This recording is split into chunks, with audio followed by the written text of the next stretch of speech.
And aloha! Welcome to the BlueNote Fan Report.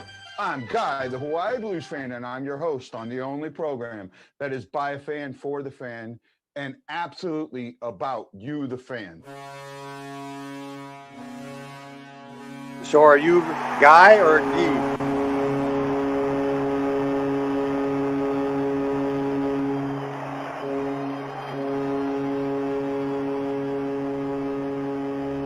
Ed Danowski. You're not in Hawaii? I wish. To Mr. Gary Younger. Hi, Guy. Hey, sir, how are you? And Brock, how are you doing? Doing great, sir. Doing great. Honored to have you on the show.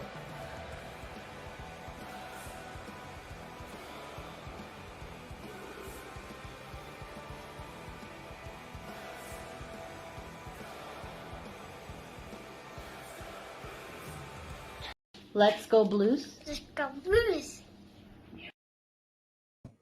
And aloha! Welcome to the BlueNote Fan Report. I am Guy, the Hawaii Blues fan. And as you can say today, I am not alone. I've got with me from the Toasted podcast, Toasted St. Louis, Tom Franklin, my buddy and pal, is in Hawaii. Aloha, everyone. How's it going, guys? By the way, I think this is the first time that a KMOX mic flag has been in Hawaii. So I'm going where no KMOX. Actually, it might be the second time. Second time. Because about 25 years ago, the Cardinals played the Dodgers here at Aloha Stadium. That's right. Yep. I totally forgot about that. So second time, at least the first time in this century. Okay? Yeah, there we go. in the 2000s. So how's it going, guys? I'm Tom Franklin, formerly of the Blue Notes podcast. That has been retired, and we are now the Toasted St. Louis podcast family of podcasts. Well, I see Ashley's here. Hey, Ashley, if you can share it out for us and get that going, we appreciate you. You are one of our biggest supporters, and we really, really appreciate you. So, hey, what are we going to talk about today, man? Let's just, I figured just talk about you being out here in Hawaii, how you're enjoying it, and if you are, and, you know, we got a great game going on right now. And then what do you think about the Knights coming back in that OT, man? People forget how good Vegas is, you know, during the regular season, and how good they were. And, you know, they just expected Colorado just fum all over them. That's not the case.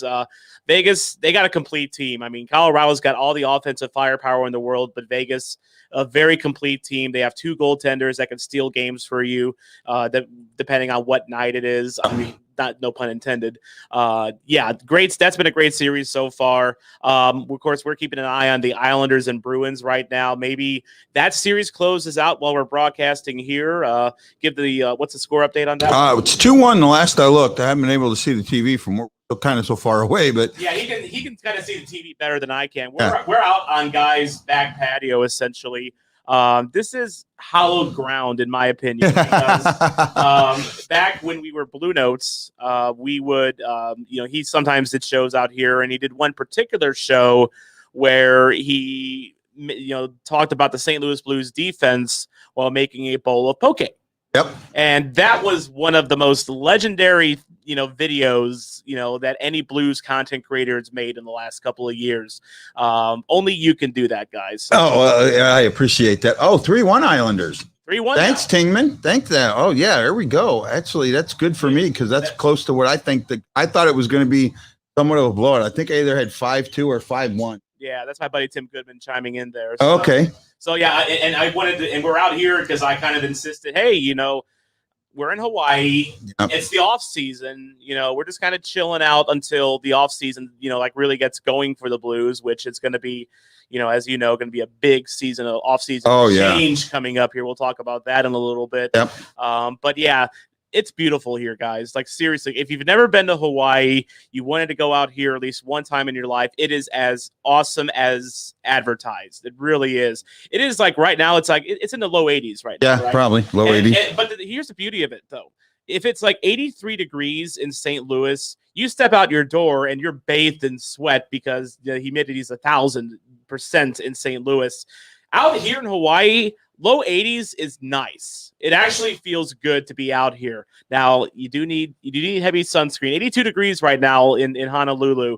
You do need sunscreen though, because that sun will attack you, especially when we're kind of in the shade here a little bit, guys. So the air is a little bit cooler and fresher and all. That's why our faces are a little dark too. That's right. We're not moody. We haven't gone emo. Yeah. Guys or anything like that. No. So yeah. But I see Blues Fan Reacts checking in there as well. One of our comrades on Toasted St. Louis. What's going on, Mason? Hey, Mason, how you doing, bud? You brought it up. That's one thing that's great about you being here. I mean, you've been talking about this for 6 months now. I got someone to talk hockey with. Yeah, it's actually here. Yeah. Because I remember like one of the first questions I had. He picked me up from the airport yesterday, and in fact. This time yesterday, as a matter of fact. And one of the first questions I asked was, is there such thing as a hockey bar here in Honolulu? And you just shook your head. And there isn't. So I'm glad to bring a little St. Louis to you, although I apologize. I forgot to bring the Lion's Choice. Yep. Yeah, you're in trouble for that one. Yeah, we'll take care of that later. I might go over the patio, behind us here. But hey, you did get the Loco Moco, right? Yeah, the Loco Moco. Let me tell you about the Loco Moco. Okay, there's a place in Honolulu that's locally famous called the Rainbow Drive-In. Now you can get this dish in a couple different places, but the Rainbow is like the famous one. It's like the it's the traditional one. The Loco Moco is basically the Hawaii version of a St. Louis slinger. Now, you know what a slinger is. It's just basically just a bunch of crap on a plate that they threw together. Yeah. And that's it's kind of like that here. So with the Loco Moco, you have a base of white rice, which, of course, there's plenty of that around here on the islands. And then you have a couple hamburger patties on top of the rice. And then they smother all of that in gravy, which the gravy's excellent here, by the way. Gravy's one of those foods, Guy, that like, when you think of gravy, it doesn't give me the warm and tinglies, but really good gravy is just to die for. Yeah. And that's really good gravy. So it's a weird selling point, but I try it sometime. But then to top it all off, literally, you can get 2 eggs put on top of all that, cooked however you want them. And let me tell you something. After being in a metal box for about 10 hours yesterday and subsisting on just a protein bar and prayer, going to Rainbow Drive-In and having a Loco Moco was unbelievable. Yeah. So when Tom got in here, he had told me a couple places he wanted to go, and one of them was like to get a malasada at Leonard's Bakery. Yes. Well, the bakery itself, it's kind of like where it's at. It's not in a far place from where we wanted to go, but it's. First of all, you stand in line for a long period of time, and a lot of what you're getting is not freshly made. Well, I know if you want to get Leonard's Bakery, you go to the trucks. Yes. I went to the truck, and they made it right in front of you. You ordered it, they made it right there. So they were pulling them out of the oil as you were asking for them. And I had one in his car, which thank you for letting me eat in your car. Oh, no problem. But it was almost too hot, but it was. That's another local Hawaii thing that's just amazing. Yeah, it's these donuts. Yeah, it's called a donut. It's not really a donut. It's more of it's actually, to me, it's a big hush puppy. Kind of like that. It's got that consistency because it's got a crispy outside, yeah, but then the inside is very soft and chewy. So like for me, I miss hush puppy. And then you can get them in the original is just coated in that fine grained sugar. But then they have cinnamon. They have like this sweet and sour one, which I'm not a big fan of Chinese, so I didn't try that one. But then you can get them filled with custard, with chocolate. They're amazing. Yeah, there's a lot of ways to get them. The sweet and sour is actually not bad. I've had that one. Mason's right. I finally hit 600 subscribers. I think I'm at 601 or 602. It was 601 the last I looked. Been a long journey, but I'm happy to get here, and I'm hoping it's going to keep going up. I thought Facebook had let go of my thing today. It said I could go live. As soon as I hooked it up, the StreamYard cut me out. So I'm back to this crap with that, and there's no way I can contact. So I got to wait another week, and then I'm going to wait another week on top of that. So we'll see. 4-1 Islanders. Oh, I'm loving that. I'm loving that. And the reason I'm loving that is because if I come over here and find the right thing, I'm pretty sure I picked, let's see, guy. Oh, I picked 5-3 So with Boulevet. but that means Boston still needs to score 2 more goals. Yeah, but I don't care if Boston don't score the 2 goals. If we get the 5 and Boulevet gets a couple of points, I don't know how many points he's got, but at 4-1, or 3-1, I got a chance for them getting the 5. So I'll take that. Well, it sounds like hockey fans everywhere will be enjoying a nice tall glass of Marchand's tears. Yep. Oh, I love that. Always satisfying, and yeah, Marchand's tears. How can you sit there and say they took my dream or they stole my dream? Is what he said. They stole my dream while he's crying when he already has a ring. He's such a drama queen. Oh yeah. No one grows up wishing to be a 2-time Stanley Cup champion. You just want the one. Yeah. Yeah. Or unless you're, a Montreal fan, you want 5 because that's five in 1 year. Yeah, exactly. Or actually, that's Toronto. That's Toronto. Yeah. Wait a second. They wouldn't know what it feels like to be a Stanley Cup champion. Darn. With a drink from Dave Peacock owned Kona Brewery. I told him that. Yeah. In fact, he didn't know that. Tingman, you had told me that, and I remembered it when he got here. He says, "Oh, I'm going to give me." I said, "Yeah, by the way, that's a St. Louis beer." Yeah, I know that. I knew that. It was the Dave Peacock. He owns it, and he just took over that a few years ago, didn't he? Last year, I think. Yeah, it was last year. I rember we covered that on KMOX, which I am a employee of. So this isn't just a souvenir that I stole from KMOX. I actually work for them. So, yeah. so there we go. And yes, I did grab some Kona Brewery beer and grab their lager. It's pretty good. Yeah. That one's good. I think I had you get some of the Bikini. Well, no, you got some of the Maui. Yeah, the Maui Brewing. I got the pineapple wheat one. Pineapple wheat one, yeah. Yeah. For me, I found out I have a gluten allergy, so I got to be careful with the beers. Yeah. I like the blonde. I mean, it's really close to Budweiser or Bud Light. Yeah. Which isn't that bad. And actually, I forgot how much I actually like Busch. Right? When I was home the one time, I hadn't had a Busch beer in decades, and I had a Busch. And at first, I didn't like it, but then, after you let it wash down, you realize how good it is. You get used to it. It's a bit of an acquired taste. And last year, I got infatuated with Busch Light Apple. Oh, that sounds good. Which actually, it's pretty darn good. I still have a bunch of it though. It's you can save that and for when. So there is a good chance. I haven't announced this yet. I'm still working on things, but there's a good chance I'm going to be home in the next 3 months. We'll see. I'm home. And if I can, and I still haven't gotten everything set yet. We're working on some things. But I do plan on setting up some live shows in the Lou, right? I'm going to try and get on some of the radio stations. I'm going to go out there, and while I'm there, I'm going to try and sell the crap out of the fan report. And I think a lot of people that are in the Lou that do know me will come out for me and hit some of these places. I know one of the places that I want to try and hit is I want to try and hit center ice. I think they'll be receptive to it. They're good people. We've had Jack Ferrara on the brewer. They're very good people there. Right. And then the other one that I want to try and, well, actually there's a couple things. I want to do something out during an early practice for the Hockey Warriors, who I'm an honorary member of. Yes. Right. Try and get see if I can find one of my mics that I can hook up to my board and take my board there and maybe try and skate around and hope I don't fall and break my mic. But get something like that, or maybe rent something. But yeah, there's a lot of things. Well, and also this is a once in a lifetime opportunity for you back in St. Louis, because have you ever wanted to have a Blues hockey podcaster like sleeping on your couch at home? This is your opportunity. Yeah. Guy needs some lodgings in St. Louis, so if you can hook him up, he would be eternally grateful. Yep. I will admit that I'm trying to do this on the cheap, so any help would be appreciated. But again, I'm not 100% certain of the dates, and there's still some things that got to be worked out. But there's a good chance that I'm coming, and I may get a really, really special opportunity. And I'll keep that secret. I know I've told you, but I'll keep that secret until I know a little bit. I want to know a little bit more about the details before I spill the beans on that one, but it'll be a great. And yes, Chris, I absolutely plan on coming to a practice. Absolutely. I'm going to get skates on and let Delta make me look funny.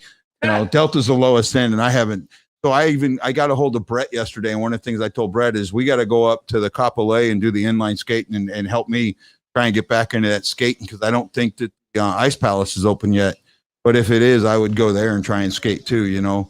I got to get my skating, and then I could never skate backwards, so I got to have someone teach me how to skate back.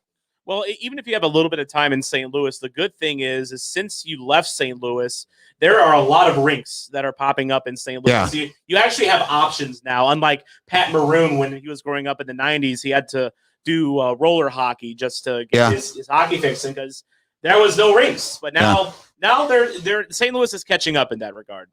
Yeah, and it's nice to see that. It's also, this is one of the things that I've noticed, and this is what I love about Blues hockey. And I noticed this even when I was growing up in the 70s and pushing into the early to mid 80s, just before I joined the Navy. Had like Federico came back, right? You had Bobby that was there. You had Bruce Affleck that was there. These guys that were part of that were moving back there. Barkley was still there. You had these guys, and it stayed. You look at the alumni that we have there now. Even guys that only were there for a year or two move right back, right? Yeah. And it's got something to do with St. Louis women because they absolutely love them because they all marry them. That's true, right? And nothing against any of them. Hey, that's I love the fact that they do this because you look at what it's done for hockey in St. Louis, right? I forget what his name was, but there's a St. Louisan that just won a bunch of awards in the KHL. Are you talking about Yaskin? No, not Yaskin. I mean, an actual St. Louisan. Really? Yeah. Jim Thomas posted something about it today on Twitter. See if I can find it here really quick. Yeah, that's a good question. Let's go to the phones. Yeah. Let's see if I can find this. I got like 90 different things coming up, so I'm not sure what I'm doing. It was either Tom Timmerman or Jim Thomas. One of the two put something out today about a St. Louisan doing really good in. Pretty sure it was Jim Thomas. Yeah, I feel like I should have seen that earlier. You are watching two guys on their cell phones. Yeah, two guys trying to figure out how to use a cell phone. And type in somebody's name that like the back of your hand. There's a Polish joke in there somewhere. Probably. Let's see. It wasn't Jim Thomas. He hasn't posted lately. So it had to be Tom Timmerman then. All right, Tom. Either Tom Timmerman or Jim Rutherford, but I think it was Tom. Let's see here.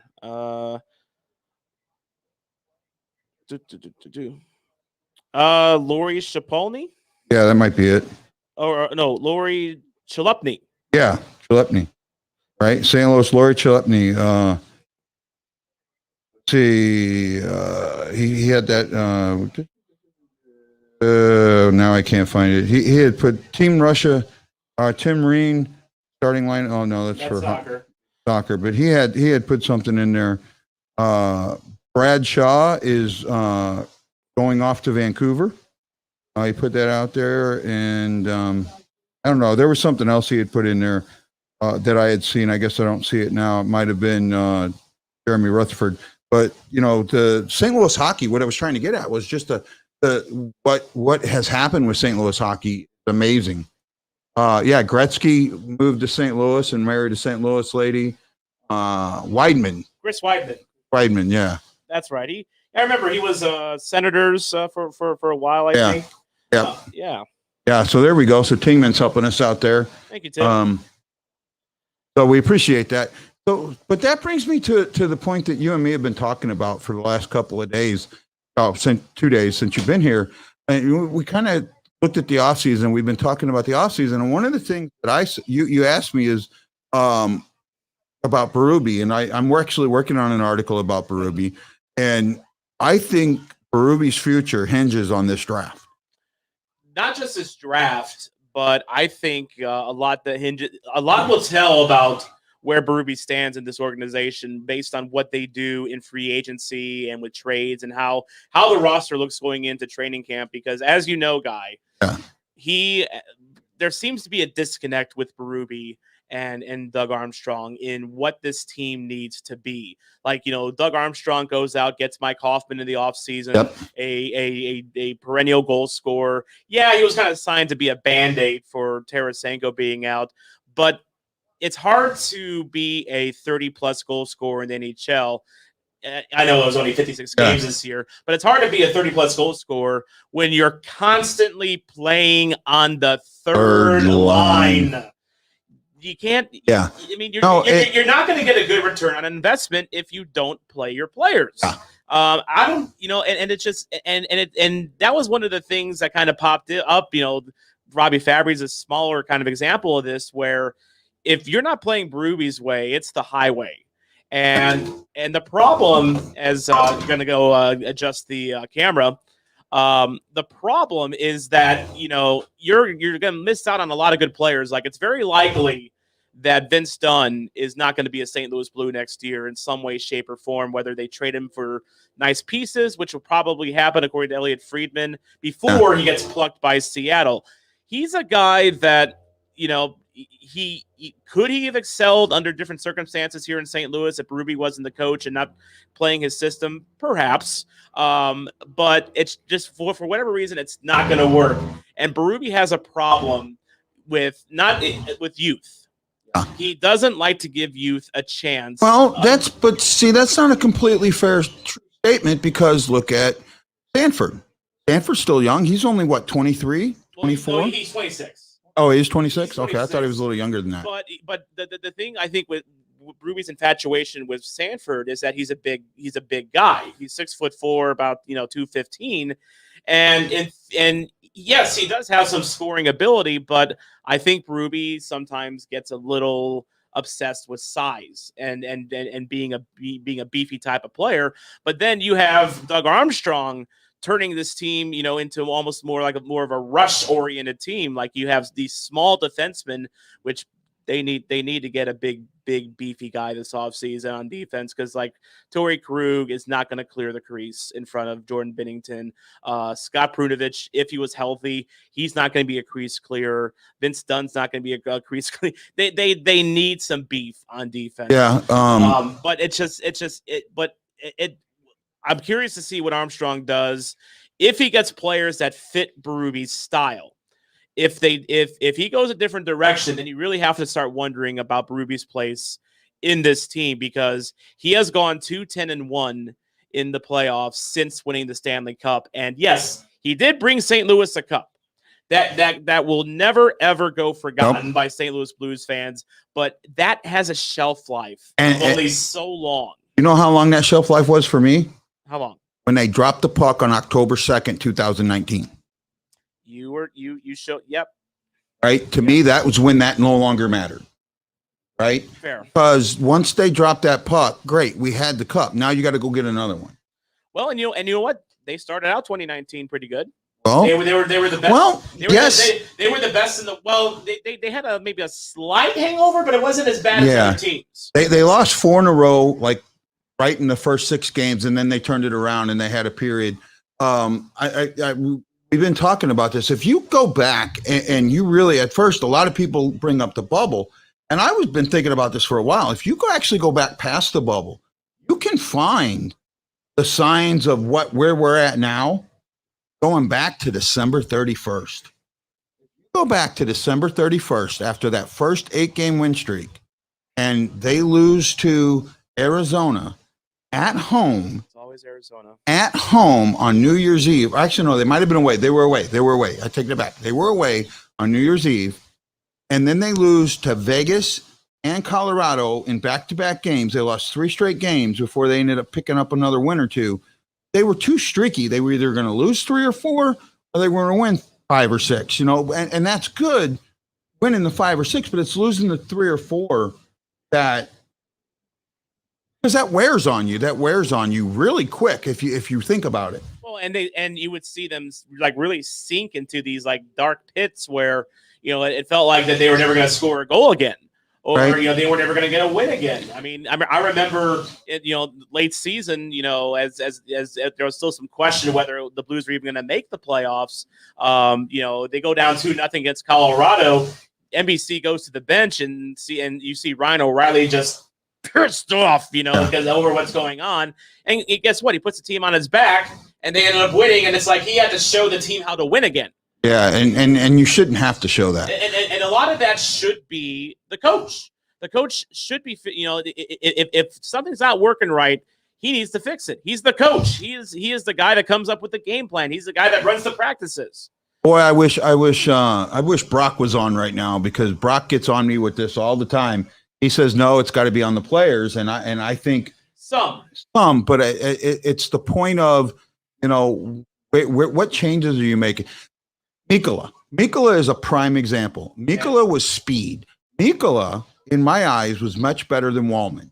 Agreed. Now, Wallman got better towards the end of the season, He did. but he got all that ice time to get there. Well, I had the hashtag on Twitter, start Mikkola. Yeah, Start I know. Mikkola, I seen start that. Mikkola, because he does a lot of good things on the ice. He's not going to be like a top pairing defenseman, but he's got size. He can be physical, but he can also contribute on both ends of the ice. Well, not only that, I think he could be a top pairing defenseman coming up, getting that time that he needed, and he also had the speed. Yes. You cannot, in this league, and here's the difference, right? There are two types of seasons. The regular season and the playoffs are two different seasons. Yep. What gets you to the playoffs does not win Stanley Cup. And that you look at that, look how many President's Trophy winners have lost in the first round or the second round, or not even made it to the finals. It's more often than not. So with that being, the last President's Cup trophy was 2013 Blackhawks. Mhm. And that was a shortened season. Yeah. Right. That might have helped them, that being a shortened season. Had it been a full season and they'd gone like that, I don't think they win the cup. That's me. If Windy City was here, he'd be telling me how wrong I was. But that's the what I look at. Other thing I look at is, how often did we have speed in the press box? A lot. Right. And when you don't use it, you're gonna get burned. We got burned in the neutral zone so bad. And this was the other problem with the neutral zone. We had so much trouble getting it out of our zone. By the time we got it out of the neutral zone, our guy was sitting right at the blue line, the offensive blue line, just sitting there. He'd get the puck standing still. Yeah. Well, now you've lost that momentum from a moving puck. That's the opposite of rush. That is the opposite of a rush offense when you're standing still. When you see something like that, it boggles the mind that we could never get the puck to a guy moving north-south. And, here's the funny thing. When you and me first started talking, like during the bubble, I was bringing that up then. Yeah. Right, about the rush. It just never seemed to happen. It just never seemed to happen. And that's the type of thing that you need to work on in practice. Yeah. A lot, because it's all timing. When you're trying to feed the puck to another player that is moving, you have to have an idea of where that player is going to be. You have to have an idea of knowing when that player will be there. That's all timing. That is all repetition. That takes place during practice. During practice, who runs the practice? The coach. The coach. Exactly. So why did that not improve the whole season?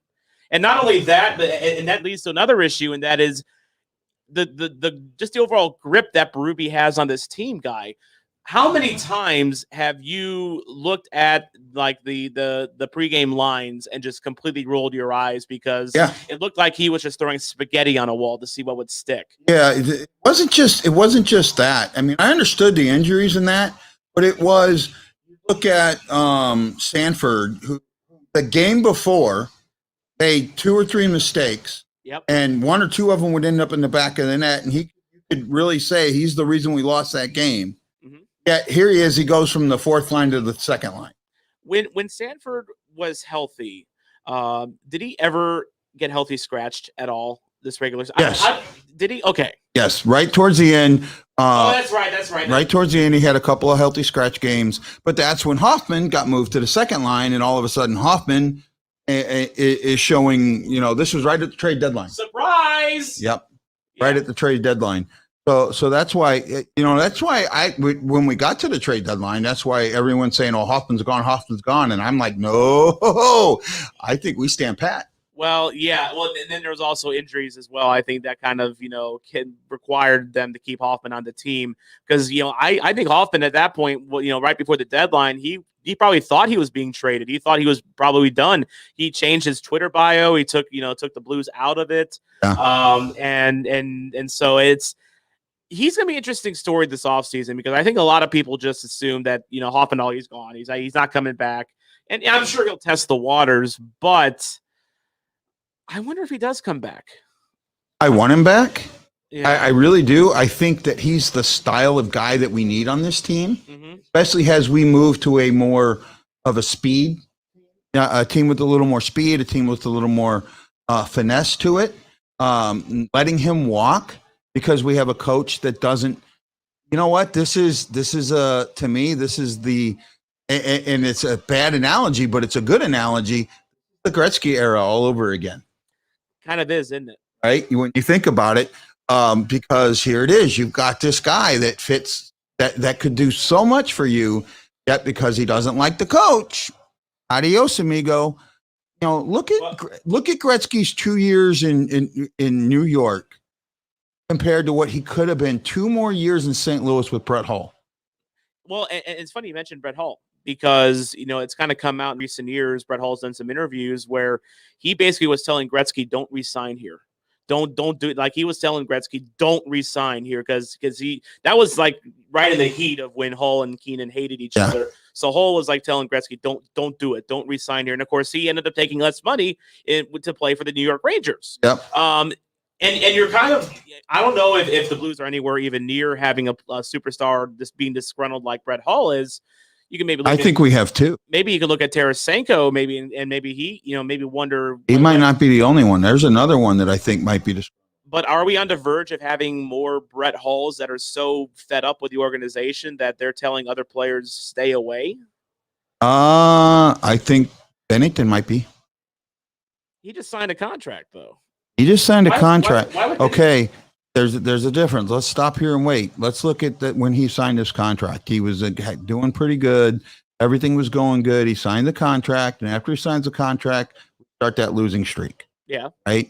I've heard. I heard something, and it's hearsay, but I heard that he told someone who was giving him some services, right? Yeah. That he was really not liking the fans in St. Louis because they want him to be 19 Bennington, and he's trying to be, but he just isn't at the moment. That it was frustrating him.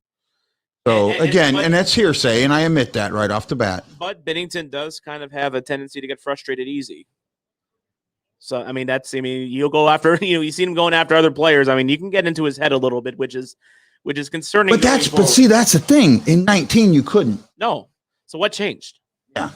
And I think, and you know what? I go back to February of, or not February. I have 2 dates for you. Mm-hmm. December 31st, 2019, February 11th, 2020. Mm-hmm. And those 2 dates are significant because if you look at those dates, you can kind of see where this team starts having some small fall aparts. Yeah. Right. The December 31st I talked about earlier. Do you know what February 11th is? No.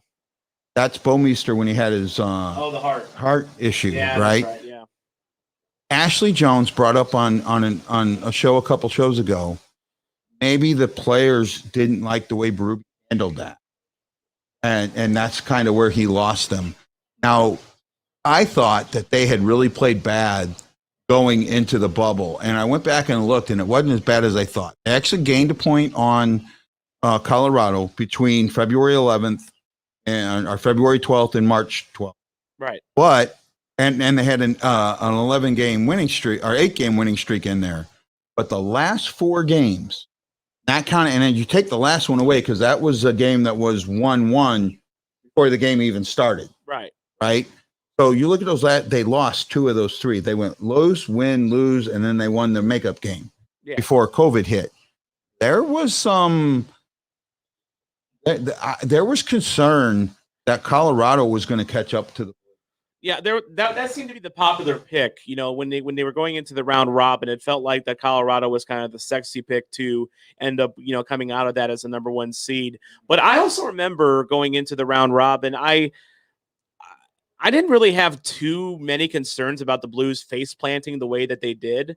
They had some, issues down the stretch, but a few months had passed. That can completely break up a rhythm of what you were doing. Yeah, but what we didn't know was that 20% of the team had COVID. That's the issue. Yeah, we didn't know about Steen's injury, right, and we didn't know about Tarasenko's injury. Yeah, right. So there's a lot in there that we didn't know about. I think Tarasenko may have tore his shoulder in one of those, or not in one of the games, but after one of the beginning games. And I also think that there was no buy-in whatsoever in the Hef told him, Brett told him not to come to St. Louis at all. Yeah, well, you know what? That was the missus. Yeah. That was the missus, That was making the wifey happy. That definitely felt like that, just to. What's amazing about that is where she grew up doesn't even exist anymore. I know, that's so crazy. She grew up over there, the part of Bridgeton, like it's where I'm from. Yeah. Right there where that bowling alley is. Well, they tore all those houses down for the extension of the airport. Yeah. So that's where she grew up. She's a year or 2 ahead of me, but I knew of her when I went to Holman for. She was in 9th grade, my 7th grade year. Guessing she was pretty popular. Yeah. We all knew who she was. Yeah. So there was some connection there to begin with. But it's not just that. The alumni have come back. They made us strong. And that's where this all comes from. But what I want to see, I think the draft is more important than the offseason. Because what do they draft?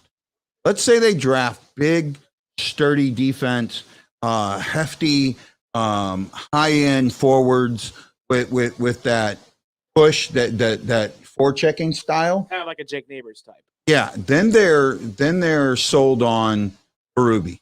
I will say that they're sold on Berube. But if they go for some like small, speedy forwards, that's not going to play the Berube style. Then maybe they don't see Berube being there long term. Yep, and that's I think that the draft is critical. Well, and something we were also talking about too. It's like you mentioned, Brad Shaw's going to Vancouver. Mike Van Ryn's had interest from some other teams as well as possibly being a head coach. You mentioned Steve Otts also has some interest as well. What if all of his assistants go?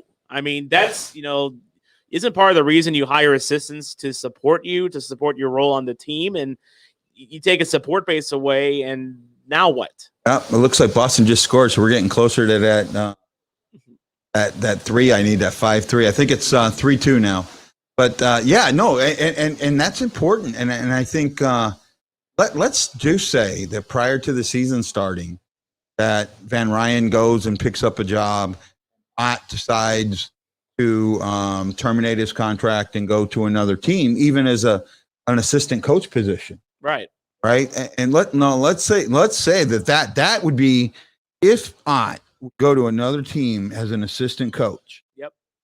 That would tell me right then and there that Berube's lost the locker room. Yeah. Right. If they both stay, then they're trusting him. Great. That's fine.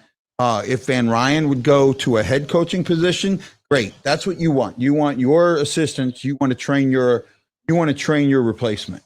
Yes. That I'm okay with. But if they go and take, lateral transfers, at that point, I'd have to say, the time is done, and it's time to move on. And everyone thinks I'm a Berube hater, and I'm not. But there are things that we're seeing now that what's the old saying? A leopard doesn't change, or a tiger doesn't change its stripes. Yes. Go back to, you keep hearing this. Go back to Philadelphia. The time he was in Philadelphia, one good season, crappy ones, and he's gone. And what happened? He lost the locker room. Yep. Right. And is there a possibility, in my eyes, that that's what's happening now? It's quite possible. And honestly, you're looking at a situation with Berube where if next season rolls around and they start off flat, or you start hearing stories of discontent in the locker room, kind of like what we've been, hearing lately, then Berube might join Mike Keenan, might join Ken Hitchcock, might join Mike Yo in being a long line of Blues coaches that lost their job mid-season. Yep, Coach Kunwil. Yeah. Right. Yeah. But, Andy Murray. Yeah, Murray. Kitchen did too, I think. Yeah. Right. Well, Kitchen was a hire I never understood. You know what the Kitchen hire was? That Kitchen hire was the cheapest guy we can get, going to make it look like we want to win. And that was it. Yeah. Yeah.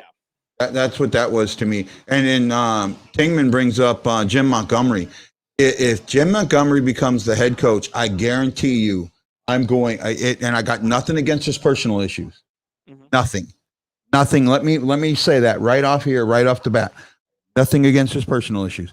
If they make him the head coach, I will be one of his staunchest critics because of what he did in Dallas and how he managed a team that was really, really good and just tore them apart. I just think that there's more. Ryan Green says this is different. I'm not sure what you're meaning there, buddy. I'm trying to get all the comments here. Do you think Berube got upset that Army didn't go for bigger players and got Hoffman? And Chris, that's a good point. And that's I'll say that's a possibility. I think so. I think as I said earlier, there's a disconnect, I think, between Armstrong and Berube right now. The definition of insanity, doing the same thing over and over again without making a change. Yep. And expecting, and expecting different results. I get that. Ashley, I'm with you all the bit. Hey, this is different. Ha ha ha. So maybe he doesn't see. So what I want is I want some type of sign that tells me they're on the same page. Right? Yeah. Draft the guys. First of all, you either do this. If you draft the guys that he wants, fine. He better go out and win. Okay, and that's all I got to say. Now, if you draft the guys that you want because you see the league going to a speed type, starting to be more speed and finesse, because it goes in waves. It's like a roller coaster, right? Right. It goes because you've been seeing it. You go back to the 13 Blackhawks. That was a really fast, really talented team. Well, but at the same time, though, I mean, the 2019-20 the Stanley Cup winning Blues, I felt they kind of exploited that a little bit because they were still big, they were still physical, and like take the San Jose series for instance, they literally beat the Sharks into submission. By the time the last game of that series rolled around, half the Sharks were in the freaking infirmary. Yeah, you could have laid on that bench and not touch the Sharks. So I was like, if the league's going to a speed style, why not go against the grain and exploit it? I mean, it's like eventually, like for instance, like I remember the New Jersey Devils in the 90s. Yeah. When they had the neutral zone trap. Eventually, you had some copycats, but eventually that was also figured out. Yeah, well, the league outlawed it. Well, that helped. Right. Well. Yeah. When the league. So for those of you who are new and haven't listened to us before, don't know what the neutral zone trap is. The neutral zone trap was interference. When you were bringing the puck through the neutral zone, their defense would hit anybody that was coming through the defensive zone, whether you had the puck or not, because then it was legal, right? Once you crossed the red line, you were fair game. Yes. Right? Now, you weren't supposed to hit them, but you were considered fair game. So the league went ahead and put in that interference ruling, which basically stopped that. Yeah. Right? I like the interference ruling. I don't think it gets called enough, and I don't think it gets called right. They call it legal interference in some cases. Yeah. Because it's obviously, but they won't call it. Yeah. So what I'd like, I'll tell you what, you want to make next season better? There's two things you can do to make next season better. Two things. First thing, overhaul your officials. Yes. Overhaul the officials. And you do this by I don't know if they're full-time, but if they're not, you make them full-time employees. Sure. And then during the off season, they go to clinics and they have to explain all of their stuff and grade them. And not only do you grade them, you let that report out. Make them accountable. Make them accountable, Yeah. right? There's such a weird thing about sports, and it's not just NHL, but a lot of sports, where it's like how dare you criticize the ref? Yeah. You know, Well, no, Bruce Bochy just got. Oh, did they score again? I think it's 3-3. Oh man. I don't know. I can't see right now, but Let's pull up the phone. I might have it up here. What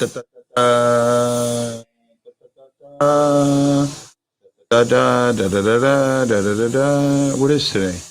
Welcome to Two Guys. Oh, it's 4-2. Yep, 4-2. 4-2 hours. So they Ooh, got and I had 5-3. I'm not far off. 8 minutes left to go into third. Yeah, but I don't know if my guy got me any points. Trying to see now. I even thought about going with Bailey, and he had a couple. Yeah. So no, my guy hasn't got me any points, so that doesn't help me. Yeah. And then regarding officiating too, Hockey News on Twitter recently asked, if there's one rule you could change in the NHL, what would it be? And my answer was remove the offside replay, or at least make it, because it's like you take 5 to 10 minutes to determine if a player that's not involved in the goal was a millimeter over the line. And it's not just the Blues thing, because it seems the Blues get, on the wrong side of that a lot, but it's just in general, it destroys the flow of a game because everyone is stopped. Yeah. Everything is stopped to determine if an innocuous skate over the line is, I get it's the rules. The rules, but they really need to do something about these. Well, my problem with the offsides ruling and the goaltender interference, especially goaltender interference, is the power play you get if you're wrong. Yeah, I think it should be, and I brought this up before, and I know I know you guys kind of shook your head at it, but I think it should be a 5-minute misconduct, right? 5-minute game misconduct. But what you have to do is you have to submit a list.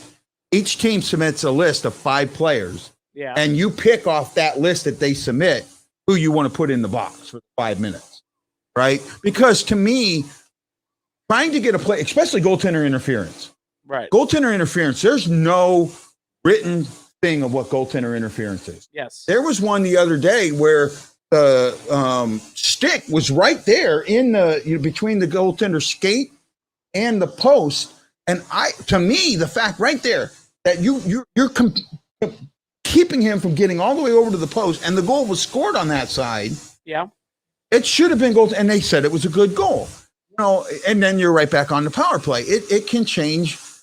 It not only does it change the flow of the game, it can change the outcome of the game for a rule that nobody really understands. So, but if you change it to that 5-minute misconduct where, you're going to lose a decent player, maybe a second line player for because if I was, if it's me, I'm going to put, let's say I'm the opposite. I'm going to put Hoffman, Tarasenko, O'Reilly, O'Reilly. Oh man, the Parayko and Shen on my list, my 5. I choose out of that. That's a pretty tough choice. Especially if the other team's going, if it's going to be a, power play situation, you probably sit Hoffman because he's a power play specialist. Yeah, no, well, this wouldn't be a power play. This would flip it around. Yeah. So this wouldn't be a power play, but it would be, which guy are you going to lose on the ice for 5 minutes in the game? I'd probably say Parayko. That's a defense. That's a huge defenseman. You want to lose a big defenseman for 5 minutes? A guy that's giving you 28, 29 minutes a game? No, actually of that. So you choose your own player that goes off. That's what you're saying. No. Yeah, you choose which player. Oh, okay. I got you. So what happens is the other team picks a list of 5 players on your team, and then you choose from that list who goes off. Sorry, I lost track of you. Yeah. There's a guy weed trimming behind us. Well, nothing we can do about that. Hey, everybody. I know I missed it, but this is Guy, the Hawaii Blues fan, and you're watching the BlueNote Fan Report on YouTube and Twitter. We're brought to you today by War Stories Coffee, Mike Zook Enterprises, and Forrest Crump Enterprises. I'm joined today by Tom Franklin from the Toasted Saloon. Toasted St. Louis. We are going to be, first of all, we're basically branching out from Blue Notes. We are going to become a truly St. Louis branded podcast where we cover all St. Louis sports, even branch out a little bit beyond. Like we'll probably talk a little Chiefs, talk a little Memphis Grizzlies, kind of cover the region as a whole. We will have a week nightly show for you coming up probably in the next few weeks. I'm in Hawaii, so it's kind of hard to do that now, but we'll have a week nightly show for you covering all St. Louis sports. The St. Louis Blues podcast, Toasted St. Louis Blues, will return once the offseason really gets going. We'll probably do an episode and then keep that seasonal. We're going to do a St. Louis City SC podcast. Oh, yeah. We'll do a Cardinals podcast as well, but we'll probably launch that next year. We're right now just kind of laying the groundwork for everything right now. We just flipped the switch, so to speak. And we look forward to having you guys being a part of that. We're at Toasted St. Louis on Twitter. That's Toasted ST Louis. We're also on Facebook and YouTube and all those fun places that you can like and subscribe and all those things that YouTubers like to tell people to do. So, excuse me. Yep. But it's myself. It is the man called Wags, and Blues Fan Reacts is going to continue on with us as well, Mason. And then we'll also have Scott Tobin, who was formerly of the Crunch Time podcast. Both Wags and Wags and Scott have left Crunch Time, and they're going to do their weeknight show with us. We are working on the title for that show. It might be Toasted Tavern. We're still working on that for you, but we'll have. Yeah, I thought I'd like to help you out and throw it out there and see if people like that. So that's kind of maybe I broke a glass bottle I wasn't supposed to. No, it's fine. Because Wags actually did a Twitter poll the other day asking. We had 4 different ideas, and I think Tavern went out. So. Yeah, no, I like that one. Chris Shockley's got something here, and I've heard this before. Keith Kachuk has coached the Warriors, been a coach at Warriors practice, and he was asked about the brothers coming, and he straight up said that Matthew doesn't want to, but Brady might. Well, I know Matthew's been kind of a popular guy to dream about this offseason because he's a restricted free agent, about him coming to St. Louis. But, I don't see Matthew leaving Calgary anytime soon. He's kind of the toast of the town up there. You know my problem with Matthew? I like Matthew. I really do. I just know his antics don't work here.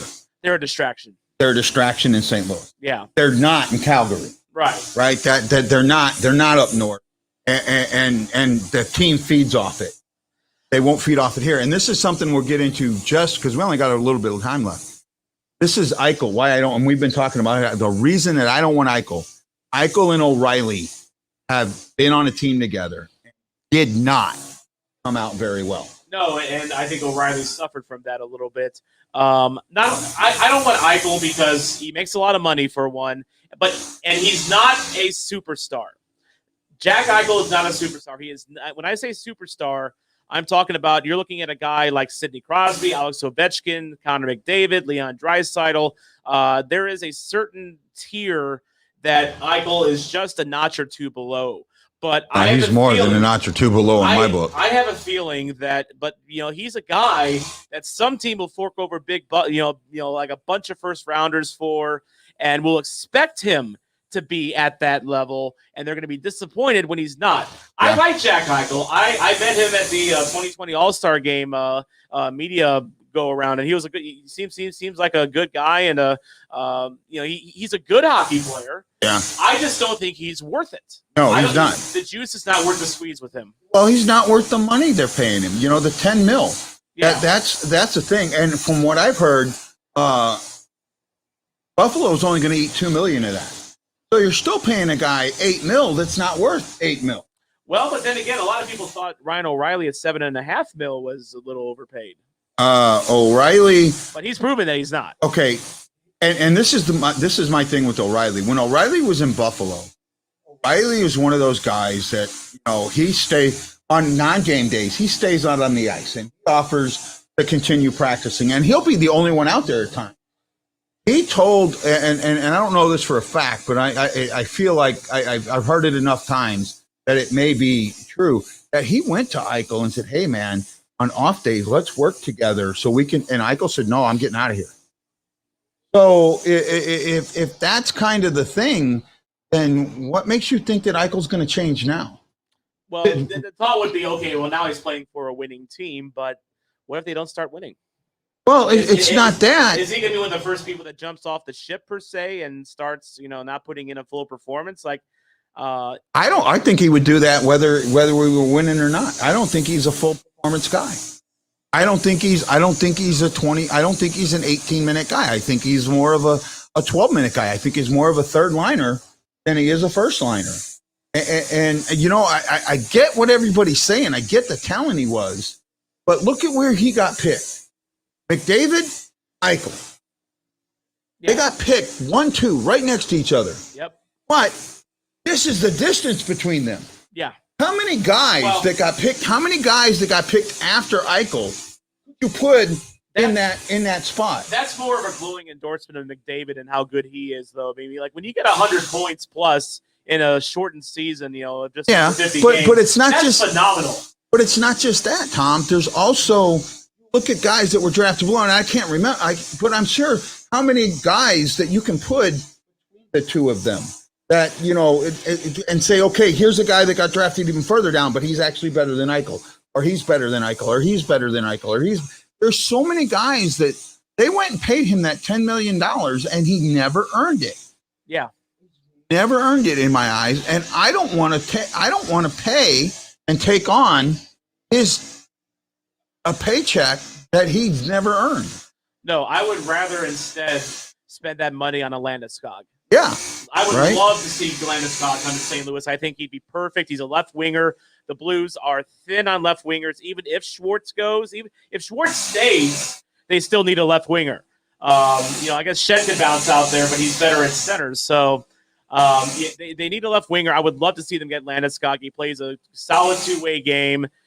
He doesn't seem like a guy that would have issues with Berube if Berube is indeed sticking around for a while.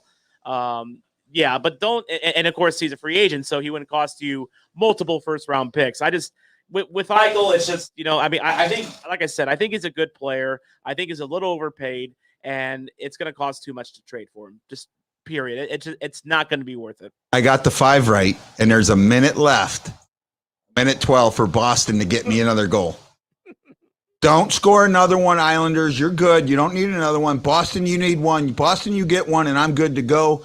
Even though my player didn't help me. I'm just happy that Boston's losing. Oh, yeah, they're done. Boston's done. Out. They're toast. I mean, right, yeah. It's not that I'm rooting for the Islanders. I've always been very ambivalent on them. Yeah. But Boston, go away. Go away and take your fans with you. Oh, no. Blue Jays got 2 points? Oh, no, he's plus minus. The +2, he's got nothing for me. Nothing. Look at this. What a bum. Oh, no. Defense. I'm sorry. It looked like 4-4, like somebody had 4 points. Okay, my bad. Yeah, so that's where we're at. What's Tingman got to say here? Datsuk, Rantanen, and 3 players from the 2015 draft that gone ahead of Eichel. Yeah. Yeah. And yeah, I agree with that. There you go, right there. And well, not only could they have gone, they're ahead of him now. Right. In that. So I think I just heard I heard a goal go off. I think the Islanders just scored again. I hope not. I may have. Yeah, they did. Damn it. There went my extra point. Well, your day's ruined. Yep. It's over. Oh, yeah. And they scored it from where? From downtown. I can't even see it. So yeah, they scored. Damn it. That's the one thing I said I didn't need. Was another one because I had 5-3 and I was real close to it. Now I'm looking at the wrong thing again here. Oh. There we go. Yep. I had 5-3 and now it's going to be 6-2. You're close. But close only counts in horseshoes and hand grenades, my friend. Horseshoes and hand grenades. That's true. The only thing that helps me there is if Beauvillier was on the ice and got an assist. Yeah. So I would get one of my points back. Otherwise, I'm Oh, it was Pollock, and it says unassisted, when that's highly possible because I don't even see Boulevard on the ice. By the way, shout out to the weed trimmers who are now right behind us. Yeah, completely, but close enough. Yeah, I know I'm weird. I gotta. So if that's what if you're wondering what you're hearing in the background, that's what it is. Not Right. They stopped for now. I guess we're talking about them, so they want to stop and get acknowledged. There we go. Wait, never mind. Google just caught up with it on mine. Yeah, Chris Shockley. Do we get another rat meme? I hope so. I hope so. Oh, Did they take Kadwima away again? yeah. You know what? I did one thing before we're almost out of time. He had a picture up of him playing hockey, ball hockey with his daughter. Yeah. And I put a thing under, wow, I'm surprised you didn't cross check her. Oh God. Or no, he would have cross checked her. He would have need her. Need her, yeah. Need a knee. All right. How does it, and we won't get into it because we're almost out of time. How does a guy like that stay in the league? How does he not get murdered? Yeah. By another player? That's just, and you know what's bad is he doesn't need to be like that. He's such a good player. That's why he's still in the league, because he's a good player, but he's also an ass. And by the way, the Blues came very close to drafting him. Yeah. Perish the thought. He would not have lasted in St. Louis. He'd have been traded. Probably. He'd have been traded. The first time he pulled one of them knee jobs or one of them licks or one of them things like that, he'd have been gone. And this game's a final, 6-2. So the Islanders move on. So now we got one left. So with our last minute or so, what do you got tomorrow? Oh gosh. Game 6 in Colorado. Or no, not in Colorado. In Vegas. In Vegas, then I'm going with Vegas. Vegas is only one playoff series at home, and that was the last one. Just like in Vegas, your luck's going to change at a moment's notice. Just, so yeah, that's, whether it's at the gambling tables or in the hockey rink, their luck changes. I think they got all the momentum behind them. They won 3 straight, and I think Vegas seals it. And I don't want to say shock the world, but like I said, I thought a lot of people thought that Colorado was just going to cakewalk it, yeah. Way, but no, and then by the way, next round, whether it's Vegas or Colorado, I think we both can agree Montreal doesn't have a prayer. No, I think they go out in 5. I think they win 1. Yeah. I think they have. Look, they're on a 7-game playoff winning streak. Right. You got that counts for something. Well, again, like for instance, Vegas, for instance, Montreal, they play in front of 2,500 fans max. Yeah. They're going to go into Vegas with a full house. 20, full house. That's going to be just a sensory shock for them, I think. So, but at the same time, it's going to be a sensory shock for Vegas turning around and playing in front of nobody. That's true. But I don't see that hurting them though. I don't see that hurting them at all. Montreal, I've been rooting for them this playoffs because they took out Toronto, which hearing that fan base cry is excellent. And then they swept Winnipeg, which us Blues fans, as a Blues fan, I'm kind of sick of Winnipeg scrap. So I'm okay with that. Yep. Well, Tom, we're about out of time. I want to thank you for coming here and doing this. I know you're on vacation, and I hope you've had a good day today. Yeah. We're going to go see some comedy tonight. I got a buddy that's from St. Louis, runs a comedy show here. They're going to do a comedy battle. Yep. Going to be pretty fun. Should be 3 or 4 other St. Louisans. I'm hoping 2 of them might back out. I got a message from them earlier, but if not, it'll be the 3 of us, and you'll get to meet Brett. Yep. From the famous Chinaman's hat climb. Yep. And my hat grab. And then I'm still going to be here for another week, so I got a lot of beaches to check out. Yep. So we're going to have fun. So hey, everybody, this is Guy, the Hawaii Blues fan. For Tom Franklin, for the Toasted St. Louis, Mike Zook Enterprises, 4 Stories Coffee, and Forrest Crump Enterprises, and Fan Report Media.